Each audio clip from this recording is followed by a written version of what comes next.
Lorsqu'Allah dit qu'il guide et égare comme il veut, ce n'est pas comme ça de façon aléatoire et anarchique. En fait, dans le Coran, il nous dit qu'il y a des profils de personnes qu'il ne guide pas.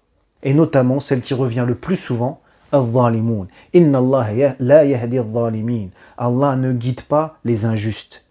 Ensuite vient aussi al-fasiqun. Inna Allah la yahdi al-fasiqin.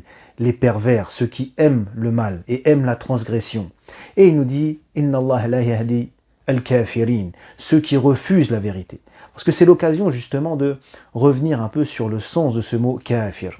Kafir, à la base, cela signifie kafara, couvrir, engloutir, enterrer.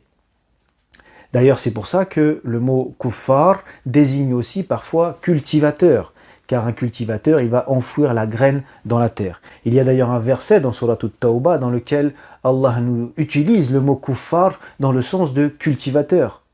Comme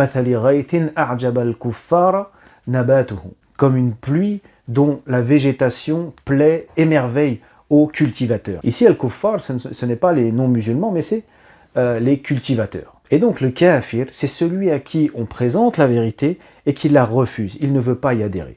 C'est comme s'il la couvre, il ne veut pas la voir. Il y a donc des gens qui ne sont pas forcément injustes ou pervers, mais ils refusent d'adhérer au dernier message d'Allah transmis aux hommes.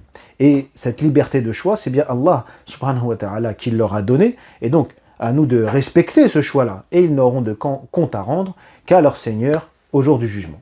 Et enfin, il nous dit aussi qu'il ne guide pas celui qui ment beaucoup, al-kadhab. Et nous voyons qu'il ne s'agit que de traits de caractère sur lesquels nous avons un pouvoir, sur lesquels nous pouvons agir. Des penchants du cœur desquels nous pouvons nous purifier. Personne n'est obligé d'être injuste, personne n'est obligé d'être pervers.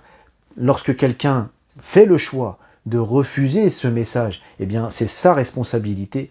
Il ne s'agit que de choses qui sont sous notre responsabilité.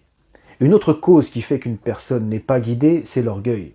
Allah nous dit سأصرف عن آياتي الذين يتكبرون في الأرض بغير الحق وإن يروا كل آية لا يؤمنوا بها وإن يروا سبيل الرشد لا يتخذوه سبيلا وإن يروا سبيل الغي يتخذوه سبيلا ذلك بأنهم كذبوا بآياتنا وكانوا عنها غافلين. Allah a donné la liberté, le libre arbitre à l'être humain de croire ou de ne pas croire, d'œuvrer pour le bien ou d'œuvrer pour le mal. Et cette liberté, elle implique une responsabilité. Nous ne serons donc jugés que sur ce que nous avons fait volontairement. Et d'ailleurs, ce jour-là, au jour du jugement, chacun acceptera son sort, car il saura que ça n'est que justice. Wa akhiru da'wana anil hamdulillahi rabbil